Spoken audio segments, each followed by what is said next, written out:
course, he would give discourses to the older people, come back, have breakfast, have lunch, and we had a fabulous time. Every day, bhajans and stories. Now there was one problem in this place. There was a water shortage. We couldn't get water all the time. So what would happen were there were two buffaloes, and they would walk every day for 3 miles with 2 huge drums, like a big container hanging on their sides. They would have a big container on one side and a container on the other side, and a rope was across their back, so it was hanging. And there were another 2 on the other buffalo, and these buffaloes would go every day for 3 miles, get water from the well there. It would get filled up, the 2 containers would get filled up, and the buffaloes would walk back, and somebody over here in Swami's bungalow would empty this water into a huge tank, and off went the buffaloes again.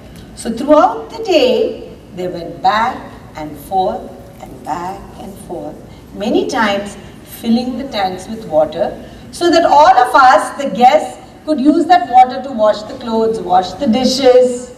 They had other water for us to drink and cook and everything, but this was mainly meant for cleaning. And these buffaloes went back and forth, and none of us really bothered too much with them, because we were so busy enjoying Swami's physical presence. We would follow him everywhere, we would listen to his stories, we would have bhajan sessions with him. So this went on, and 9 days went by in a jiffy. It was gone. Before you knew it, Swami said, all right, tomorrow morning, time to get ready and go back to Bangalore. So we were all a little sad because the fun time was over and we had to get back, but we knew we had to. And the next morning, Swami said, I'm leaving at 6 a.m. What time do you think we were ready at? 5:30. So we were ready, and we were all waiting, and Swami had said, everybody get into the car, and everybody was in the car, so that, there was a competition. We wanted to be the car right behind Swami's car. Because in the back windshield of the car, we could see Swami's hair. So we could follow that car watching his hair. And every time Swami turned his head, we knew he was talking to somebody in the car, and we would see his head move. So we wanted, so everybody was very busy trying to be the first car behind Swami's car. So everybody was sitting in the car. I was a kid, I was getting ready to sit down too.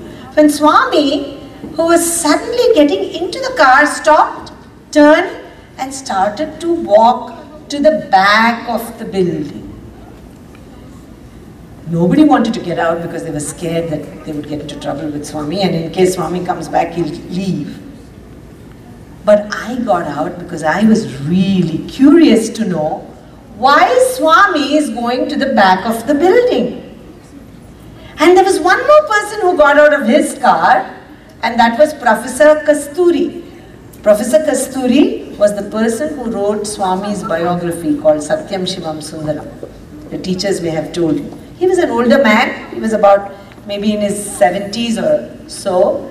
He got out because he was very curious too.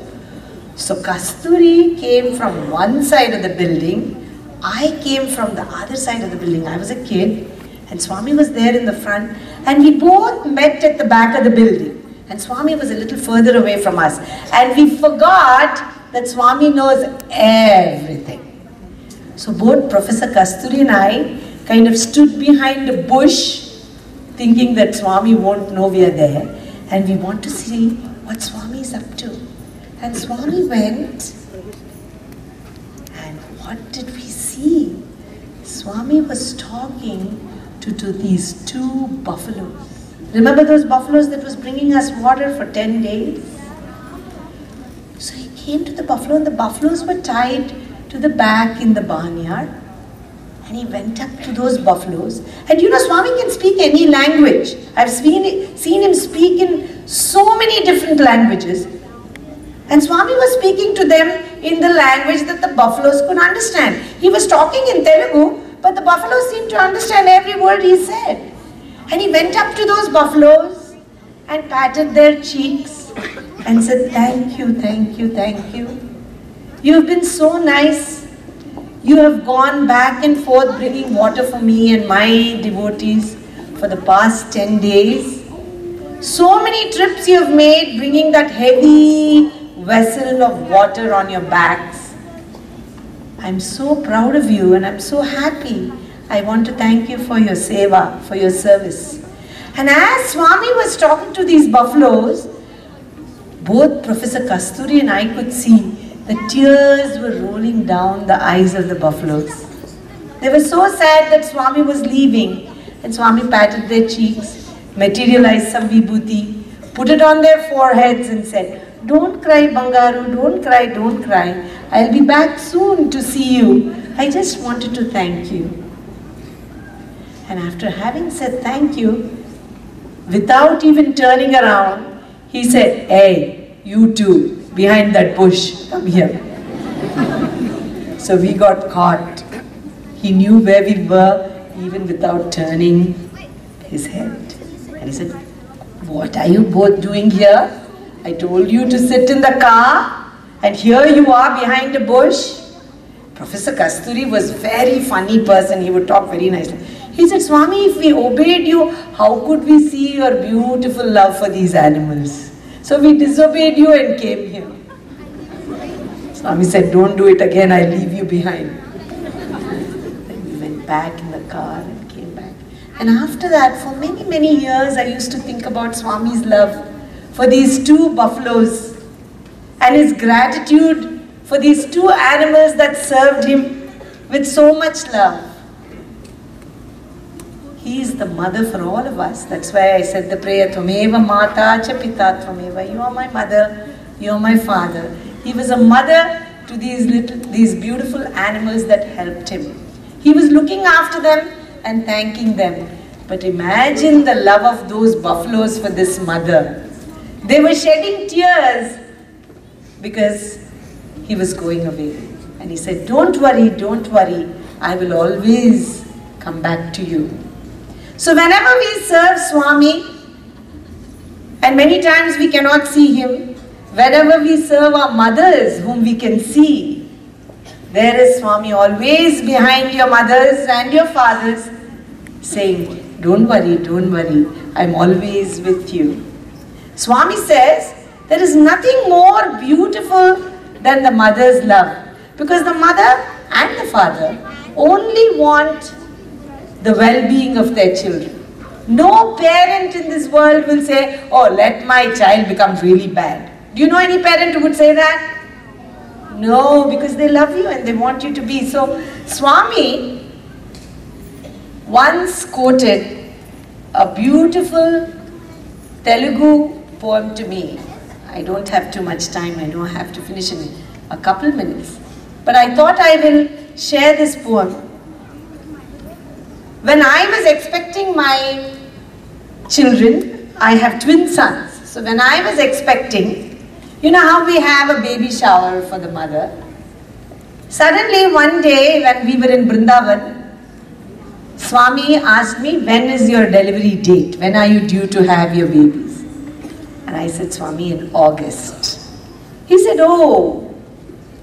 He said, "I will come for your baby shower." So suddenly one evening, he told my father, "Tomorrow I'm going to Dr. Devaraj's house in Bangalore, and from there I will come to your house." So we were all extremely excited that Swami was coming. And my father was very, very excited. He was always used to be with Swami. He said, "Okay, Swami, we're very happy." And Swami came to Dr. Professor Devaraj's house, and from there he came to my parents' house. And I was over there. And Swami came with a lovely sari and flowers and fruits and everything to give me for the baby shower. He gave me all these gifts. And then when he finished giving me the gifts, he got up from the chair and he was getting ready to leave.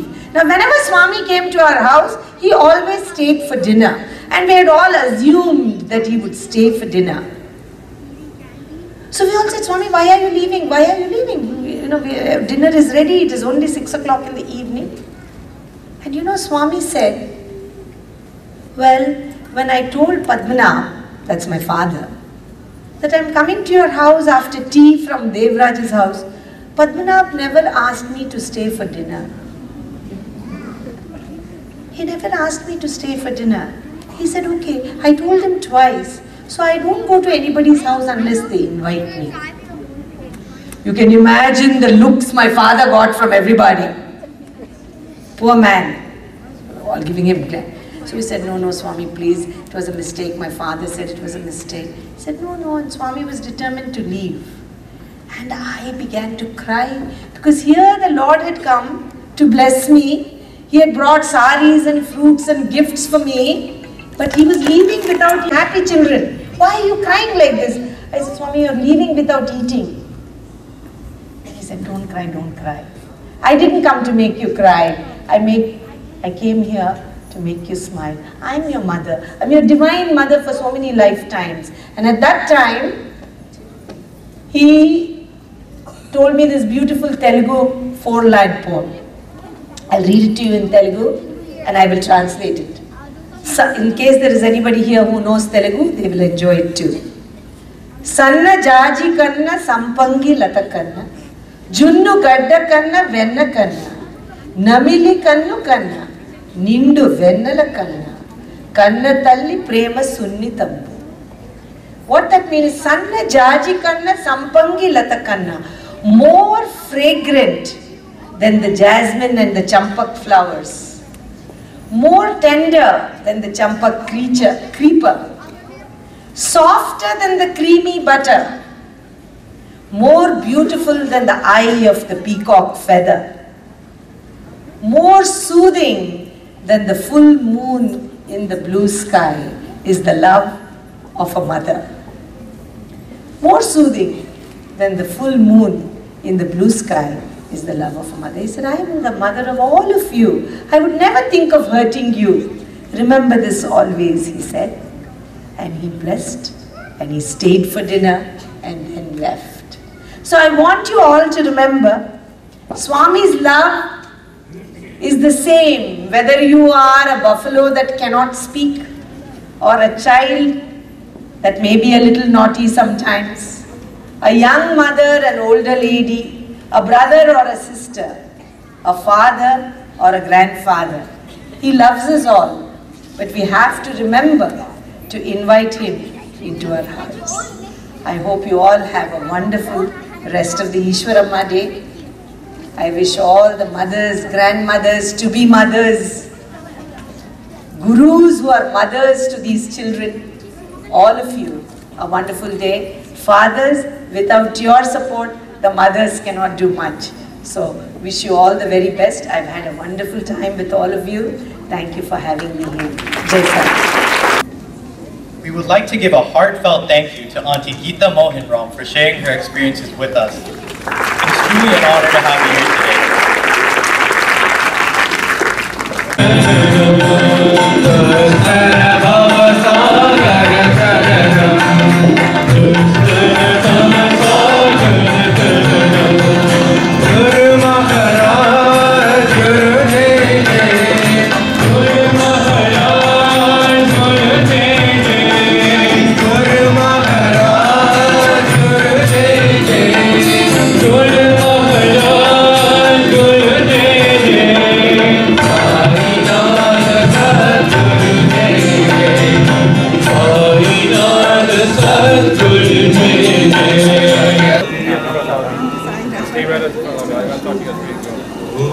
Nothing bad. Nothing bad.